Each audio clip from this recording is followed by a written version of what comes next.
guys, welcome back to my channel. If you are new here, welcome. If you're an oldie, welcome back.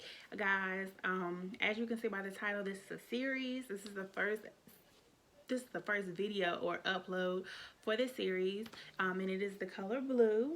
We're going to be doing a color series where each series will be a different color. I recently got purchased some glitter eyeshadow, well, not even glitter eyeshadow, just recently purchased some glitter that is in so many different shades from this company called FlutteredbyRo. So I'm definitely going to be showing you guys the different colors you can achieve by using the glitter. And also I just wanted to use some color this week. Also, guys, this week will also be an upload that you'll see where it'll be an upload of how I achieved this color. Now this wig was already dyed blue, but what happened was the roots of this wig was black. So what I had to do was go in and make it happen, and now the wig is all one color. It's got a few dimensions, but for the most part it turned out great. So be looking out for that upload this week, because I'm going to show you guys how I achieved this look and everything, just the whole process of that. But guys, I hope you guys enjoy this video. I hope you guys enjoy seeing how I achieve this blue glitter look. And without further ado, let's just go ahead and get into the video. Alright guys, I'm going in with my James Charles Morphe palette in the shade Cola. And what I'm doing here is I'm blotting in the crease part, and that's what I'm doing to build up that transition shade that I'm going to be doing before I do my cut crease. And guys, I'm not sure if y'all remember from my first ever video I posted about blending, but please, I sped this part up. But guys, know that this part did not take as fast as it looked, because blending takes time. If it takes you a while, please don't be discouraged if it takes you a while when you're blending, because it really has to be on your own, time, and making sure it's at the desired look that you need. So don't be discouraged if it takes longer than what you may see tutorials or videos do, because a lot of times, like mine, it was sped up just to save time on the video. But please take your time when blending out any shade, even if it's not a transition. When you're blending two colors together, make sure you take your time with blending those. But in this step right here, I'm starting off my cut crease, and I'm just going in, cutting it with my Tarte Shape Tape concealer, and I'm just going in and I'm just shaping the eye to the cut that I desire. And usually I'm working on it, because usually one eye is higher or lower than the other. So if you see that, guys, just bear with me. I told y'all I'm learning how to cut crease, and the more I practice, the more I get better. So as I edit the video, I'm noticing the things I should have changed or done, especially with the transition. I wish I would have came over more with the darker. I faded it out, but I think I should have just kept it all dark when I'm cutting, so it could just define the cut a little bit more. But it's all a process, guys. I like to be transparent with you guys, so that way that you grow and learn just as I do in my channel. So that's pretty much what I'm doing here. And then in the next step, you'll see me go in with my Real Technique brush and the concealer brush, and I'm just going to fade out the end of my crease so that it can blend into the transition shade in the cut. Alright, so now that I have blended out the transition shade alongside with the cut crease corner, I'm going in and I'm just applying a little bit more of that Cola from the James Charles palette, just to blend out the crease some more and darken it back up from where it may have got blended out. And next I'm going in from the mini Masquerade from the Juvia's, I always say Juvia's, from the Juvia's Place palette, and I'm going in with the shade Dalia. And then I'm going to go in from that same palette with the color Zola from the inner corner, and I'm going to be using those two as my base shades before the glitter applies. Y'all, I think they need to I just feel like I need to be on Hooked on Phonics with some of these names that they have on this palette. Like, I probably done said it wrong. Y'all know I done said Juvia's Place name wrong, ever since I've been using it on my channel. But hey, it's what happens when, there's names that you just can't pronounce or you never seen. You just gotta wing it for the first go. But here I'm going in with my NYX glitter base, and I'm going to be applying it with each shade. So for the inner shade, I'm going in with the FlutteredbyRo glitter, And then for the middle shade of my eyelid, I'm going in with my NYX glitter. And I decided to use the two different ones because the FlutteredbyRo glitter was a little bit lighter than the NYX glitter. And because the middle shade was a little bit darker, I just transitioned them that way. And for the NYX glitter, it doesn't have a name, but it's I'll just tell you what it says on the thing. It's GLI01, and so that's the glitter I use for the middle crease.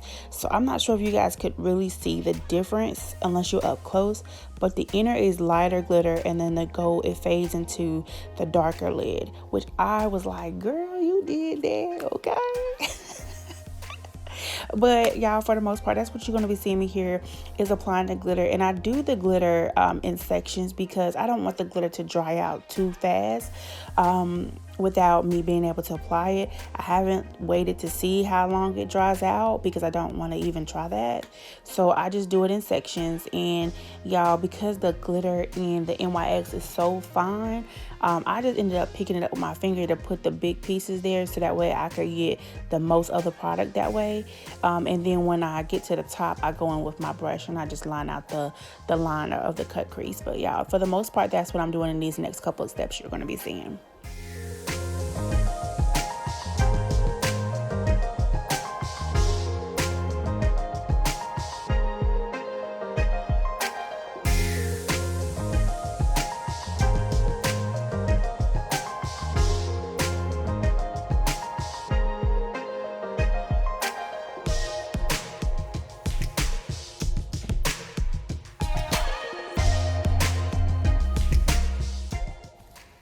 Alright, so I'm just going in with the shades I use on my top lid, and I'm just blending them out on the bottom of my lid. So, and I did want to say, like, on these brushes, I did not apply any more shadow. I just used the excess shadow that was left on the brush. And then to line my waterline, I'm just going in with my NYX white pencil, and I'm just lining my I was about to say my waterline. Well, we can call it waterline. Y'all know what it is. Lining that with the white pencil. And I'm just trying to do that to let my color pop some more. Especially whenever I use color, I like to use the white because I feel like it makes the color pop out some more. And these lashes are a new brand I'm trying out at my local beauty supply store. I just my first time seeing it, so I just wanted to try them out. They're new 3D lip lashes. And they were very reasonable. They were like $2.99. So I said, let me check these out. So these are one of the pairs I'm trying out. And they don't have names. They just have numbers. So this was number 52. And now I'm going in with my Milk and Magnesia primer. And I'm just using a sponge, dipping it into like this little cup I have. And I'm just spreading that out on my face. And I'm just doing that to make it get an even coat on my skin. And just, you know, help the application process a little bit better, because this can definitely get messy if you don't do it right. So that's what I'm doing here. And for anyone who's using Milk and Magnesia for the first time, the way you know that it's dry and ready to use is when your whole face is covered and it's white. So that's how you know when it's dried out. So that's pretty much what I'm doing here in this step before I apply my foundation.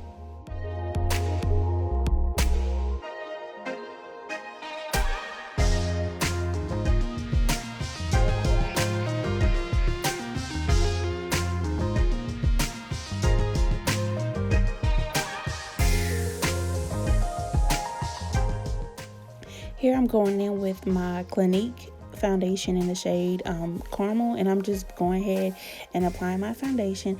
Now in some areas you may see it's a little bit you may see my freckles a little bit more.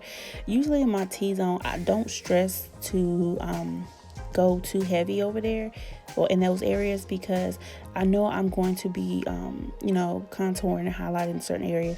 So I don't focus on that because of the fact that I know that I'm going to be putting some concealer there that's going to pretty much cover those areas.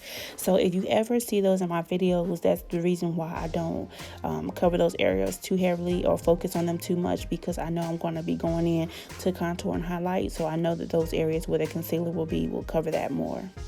Here I'm going in with my Black Radiance finishing powder, and I can't even take out a shade because I've had this for a while, so it's been, if you can had any makeup for a while, you know that the stuff has rubbed off. Well, mine has anyway, but I couldn't tell y'all the color of it. But here I'm going in with my NYX Dual Concealer and Contour Stick, and this is in the shade medium. I believe it's medium honey.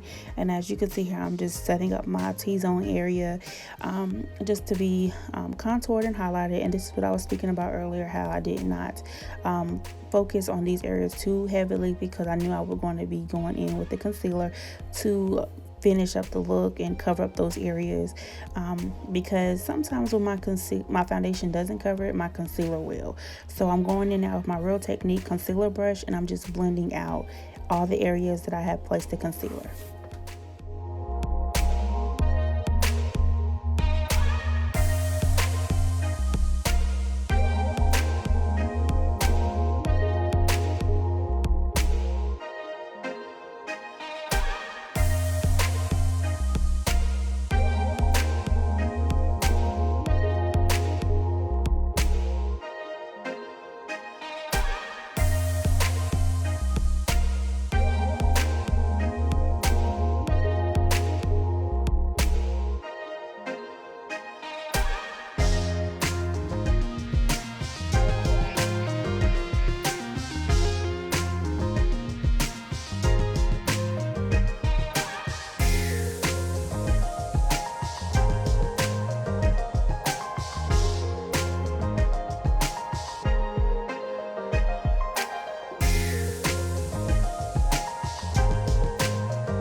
Next here, I'm going in with my the powder I'm using here is the Black Radiance powder as well, and I'm just going in and blotting that in. I'm blotting it in more so than like letting it bake, so that way I can make sure that it sits in where the concealer is, so that we don't have any issues with the cracking. So that's what I do instead of like baking sometimes. And next I'm going in with my Maybelline blush, and I'm just, you know, getting them cheeks right. Got to get that fake smile to know where your cheekbone areas are, where you want the, you know, the fake blush to show. So if you see me do like a fake grin, that's what I'm doing here. And I also do that when I'm doing my highlight too, just to see the right areas on my cheekbones that I want the highlight to really pop at. So for these next couple of steps, that's what I'm going to be doing. You know, I highlight my nose, my forehead, a little bit of my chin, my cheek areas, and that's pretty much it for this look. Everything else will be pretty much self-explanatory. So I hope you guys enjoy this tutorial. Continue to watch, comment below, and let me know what you want to see next and how you feel about this look. But that's pretty much what I'm going to be doing in these next couple of steps, guys. Also, I did not show my lip on camera, but it pretty much is my normal lip routine, because y'all know I like a good nude combination. But all this information will be posted in the description box below. Thank you guys for watching, and as always, see you guys in the next video.